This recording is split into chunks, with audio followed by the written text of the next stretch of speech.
At one point it was a sprawling capital city, first for the Alliance and then for the Horde. Now it's nothing more than a plague-filled pile of rubble. This week, we're exploring the ruins of the Undercity. Despite all the work that went into blocking off the Undercity after the Battle for Lordaeron scenario, the way to get in is surprisingly simple.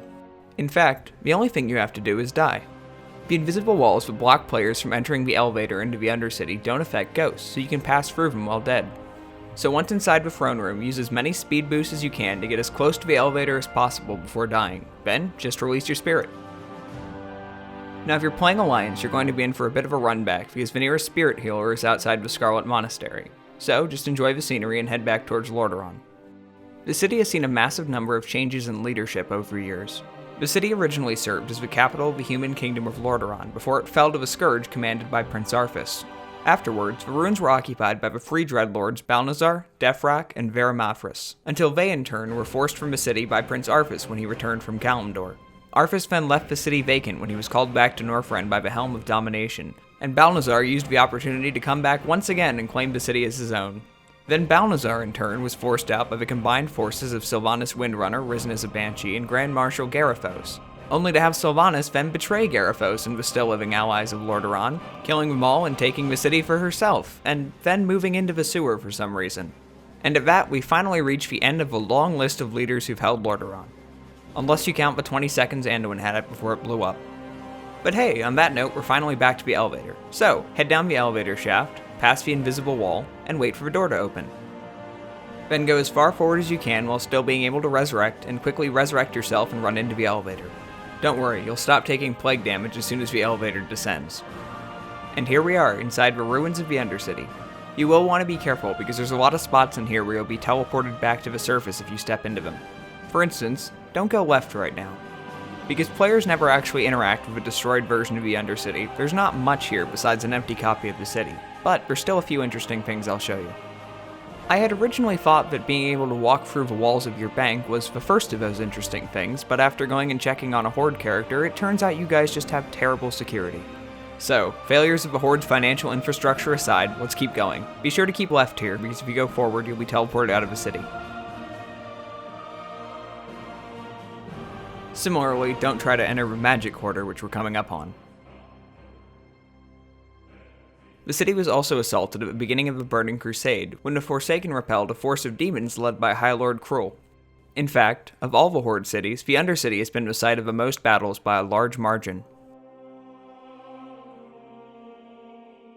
Another interesting bit of trivia is that the abominations that now guard the live version of the city weren't always there.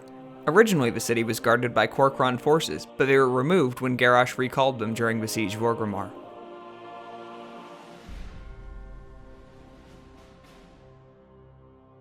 We're now approaching the tunnels to the Undercity sewer entrance, which is blocked off on the live version of the zone. While the tunnel appears to be blocked by a pile of rubble, there is a way to get past these rocks. However, players who do so won't have access to the city, because in reality, the rocks are only hiding a large, opaque wall which can't be passed through. There's no way to see what's beyond the wall unless you go up from inside the city. Make sure to hug the right wall as you go up the tunnel, or you'll be teleported out of the area.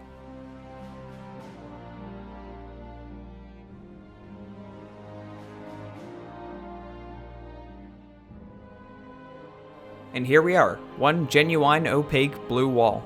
In a moment, I'm going to cut to the other side of this wall to show you what's at the end of a tunnel.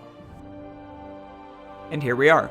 For whatever reason, the wall is only opaque on the opposite side. From this side, we can see the underside of Silverpine Forest, but not the rest of the tunnel. Turning our camera, we can see a long checkered box. This box is what the developers use as the guide point for the invisible wall, and you can often see them underneath stuff in zones. Taking a step backwards, the game begins displaying the side of the tunnel on the other end of a wall, but still prevents you from passing through the wall. Looking ahead, you can see the rock slide that prevents normal entry to the tunnel. In just a moment, I'll cut back and return us to the other side of the wall. In 3, 2, 1. And here we are, back on the other side of the tunnel. To get back down into the rest of the Undercity, you're going to need a Goblin Glider, because for whatever reason, attempting to run back down the tunnel causes you to teleport out of the zone.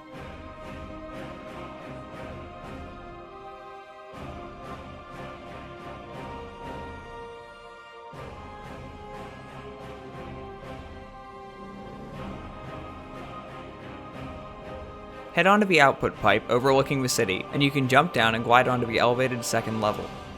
For those of you wondering how I just reused my Goblin Glider despite it having a 3-minute cooldown, that's the magic of editing.